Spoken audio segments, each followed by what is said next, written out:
श्रीमद् वाल्मीकीय रामायणे बालकांडे चतुर्विंशः सर्गः।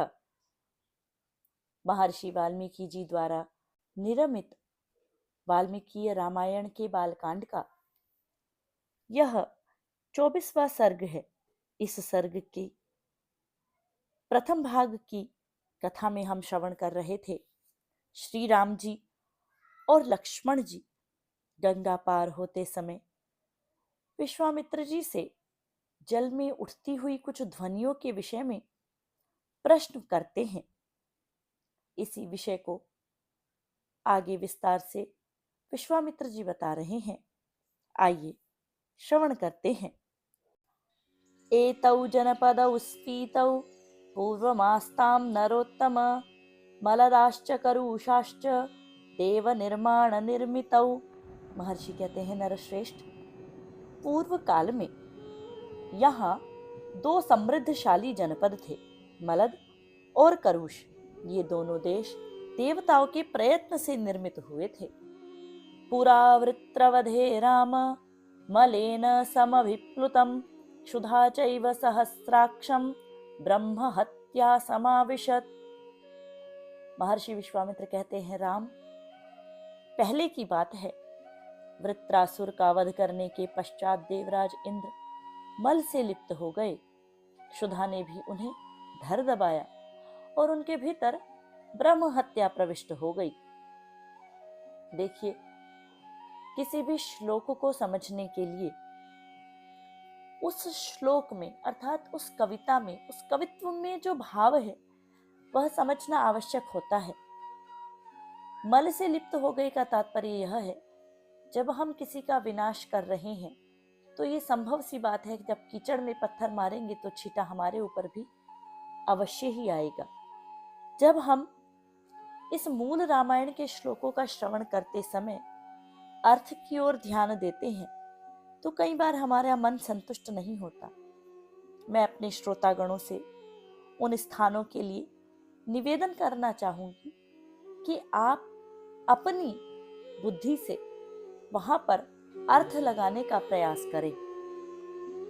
तमिन्द्रं मलिनं देवा ऋषयश्च तपोधनाः कलशैः स्नापयामा सुमलं चास्य प्रमोचयन्।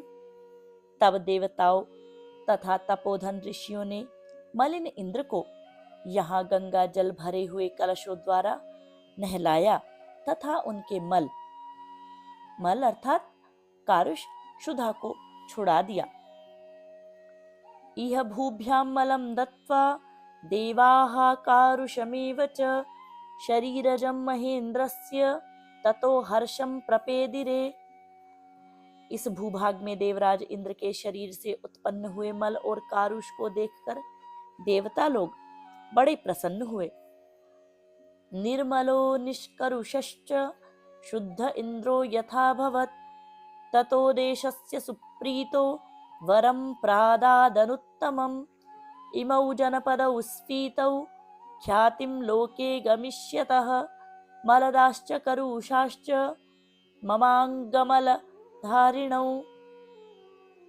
इंद्र पूर्ववत निर्मल, निष्करुष अर्थात क्षुधाहीन एवं शुद्ध हो गए। तब उन्होंने प्रसन्न होकर इस देश को यह उत्तम वरदान दिया। ये 2 जनपद लोक में मलद और करुष नाम से विख्यात होंगे। मेरे अंग जनित मल को धारण करने वाले ये दोनों देश बड़े समृद्धशाली होंगे। साधु साध्विदितं देवाः पाकशासन ब्रुवन् देशस्य पूजां तां दृष्ट्वा कृतां शक्रेण धीमता। बुद्धिमान इंद्र के द्वारा की गई उस देश की वह पूजा देखकर देवताओं ने पाक शासन को बारंबार साधुवाद किया। एतौ जनपदौ स्फीतौ दीर्घकालमरिन्दम मलदाश्च करुषाश्च मुदिता धनधान्यतः। शत्रुदमन, मलद और करुष ये दोनों जनपद दीर्घ काल तक समृद्धि, धन धान्य से संपन्न तथा सुखी रहे। कस्यचित् त्वथ कालस्य यक्षिणी कामरूपिणी बलं नागसहस्रस्य धारयन्ती तदा ह्यभूत्। कुछ काल के अनंतर यहाँ इच्छा अनुसार रूप धारण करने वाली एक यक्षिणी आई, जो अपने शरीर में 1000 हाथियों का बल धारण करती है। ताटका नाम भद्रं ते भार्या सुन्दस्य धीमतः मारीचो राक्षसः पुत्रो यस्याः शक्र पराक्रमः वृत्तबाहुर्महाशीर्षो विपुलास्य तनुर्महान। उसका नाम ताटका है। वह बुद्धिमान सुंद नामक दैत्य की पत्नी है।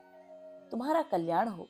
मारीच नामक राक्षस जो इंद्र के समान पराक्रमी है, उस ताटका का ही पुत्र है। उसकी भुजाएं गोल, मस्तक बहुत बड़ा, मुंह फैला हुआ और शरीर विशाल है। राक्षसो भैरवाकारो नित्यं त्रासयते प्रजाः इमौ जनपदौ नित्यं विनाशयति राघव मलदांश्च करूसांश्च ताटका दुष्टचारिणी। वह भयानक आकार वाला राक्षस यहाँ की प्रजा को सदा ही त्रास पहुंचाता रहता है। रघुनंदन, वह दुराचारिणी ताटका भी सदा मलद और करूष इन दोनों जनपदों का विनाश करती रहती है। सेयं पंथानमावृत्य वसत्यत्यर्धयोजने अत एव च गन्तव्यं ताटकाया वनं यतः स्वबाहुबलमाश्रित्य जहीमां दुष्टचारिणीं। वह यक्षिणी 1.5 योजन अर्थात 6 कोस तक के मार्ग को घेरकर इस वन में रहती है। अतः हम लोगों को जिस ओर ताटका वन है उधर ही चलना चाहिए। तुम अपने बाहुबल का सहारा लेकर उस दुराचारिणी को मार डालो। कितनी सरलता से इस श्लोक में यह बताया गया है कि हमें कभी भी सरल मार्ग का चयन नहीं करना चाहिए। कठिन से कठिन मार्ग की ओर जाकर के जीवन की कठिनाइयों को सरल बनाना चाहिए। मन्नियोगादिदं देशं कुरु निष्कंटकं पुनः न हि कश्चिदिदं देशं शक्तो ह्यगन्तुमीदृशम्। मेरी आज्ञा से इस देश को पुनः निष्कंटक बना दो। यह देश ऐसा रमणीय है तो भी इस समय कोई यहाँ आ नहीं सकता।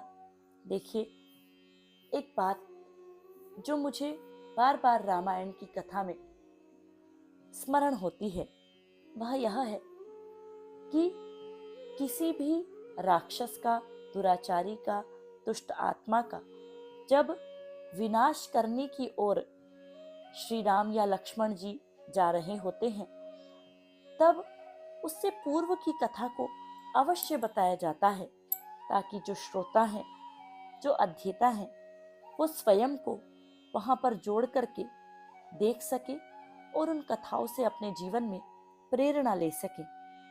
यक्षिण्या घोरया राम उत्सादितमसह्यया एतत्ते सर्वमाख्यातं यथैतद्दारुणं वनं यक्षा चोत्सादितं सर्वं अद्यापि न निवर्तते। राम, उस असह्य एवं भयानक यक्षिणी ने इस देश को उजाड़ कर डाला है। यह वन ऐसा भयंकर क्यों है, यह सारा रहस्य मैंने तुम्हें बता दिया। उस यक्षिणी ने ही इस सारे देश को उजाड़ दिया है और वह आज भी अपने इस क्रूर कर्म से निवृत्त नहीं हुई है। इत्यार्षे श्रीमद् रामायणे वाल्मीकीये आदिकाव्ये बालकांडे 24वां सर्गः। इस प्रकार श्री वाल्मीकि जी द्वारा निर्मित आर्ष रामायण आदि काव्य के बालकांड में यह 24वां सर्ग पूर्ण हुआ।